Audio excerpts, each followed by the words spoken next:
উনি আল্লাহর নূরের তৈয়া। উনি ওনার সাবজেক্টে পুরুষের কাতারে আসবেই না, ওনার সাবজেক্টে নারীর কাতারে আসবে না। আপনি উঠটা কইবেন যদি এই পৃথিবীর সমস্ত পুরুষ নারী হয়ে থাকে পুরুষটাকে না ভালো আছে যে বেকাইতা শুনবো হয়েছে বাইরে তো মনে হয় বেকাই।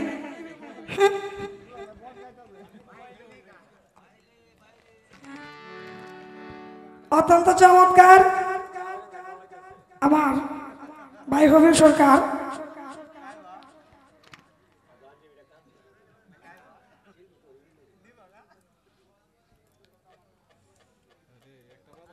আমার ভাই যেখানে যায় এই জায়গাটা অন্যরকম একটা সিচুয়েশন তৈরি হয়, কিন্তু আজকে যে কি চালাইলো ওটা বুঝলাম না।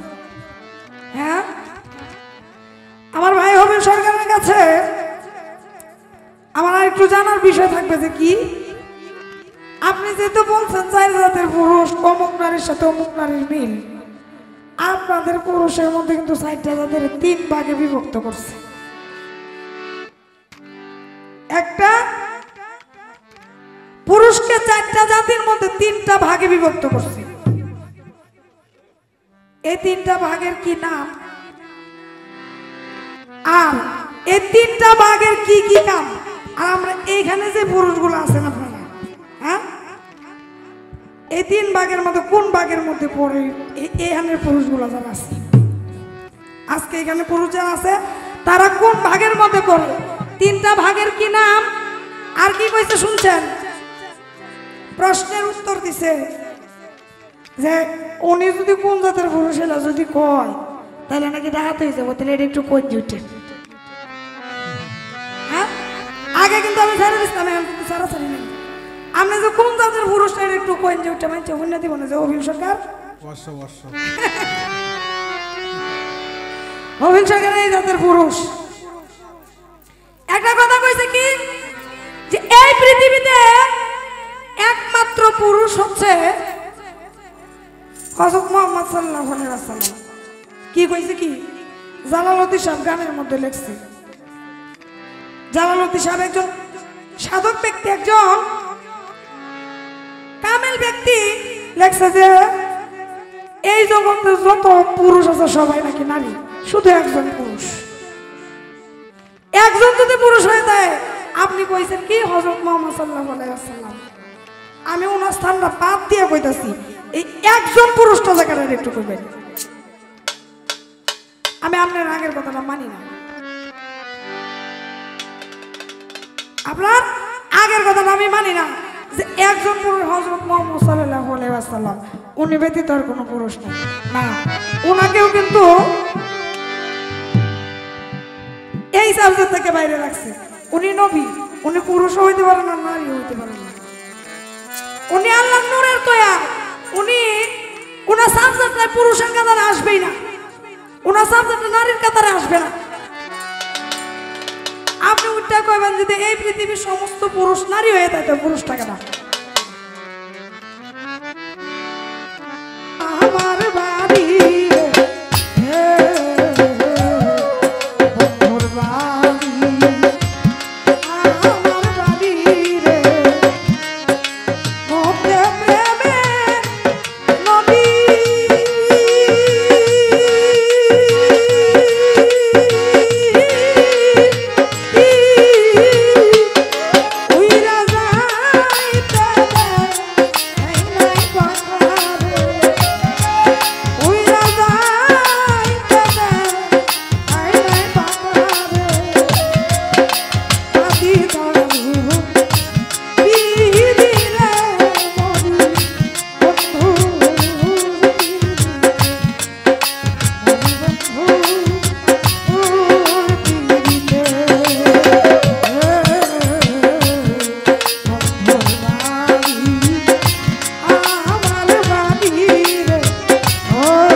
লইয়া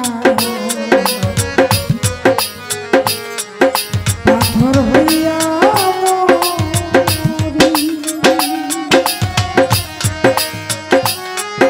বুঝিয়া ব্যথার কথা দরদি বলতে না পারি রে, বলতে না পারি।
সম্মানিত দর্শক, ভিডিওটি উপভোগ করার জন্য আপনাকে মিরাত বিডি ইউটিউব চ্যানেলের পক্ষ থেকে জানাই আন্তরিক শুভেচ্ছা ও অভিনন্দন। আরও নতুন নতুন ভিডিও পেতে লাইক দিন, কমেন্ট করুন এবং সম্ভব হলে অনুগ্রহ করে সাবস্ক্রাইব করবেন। ধন্যবাদ।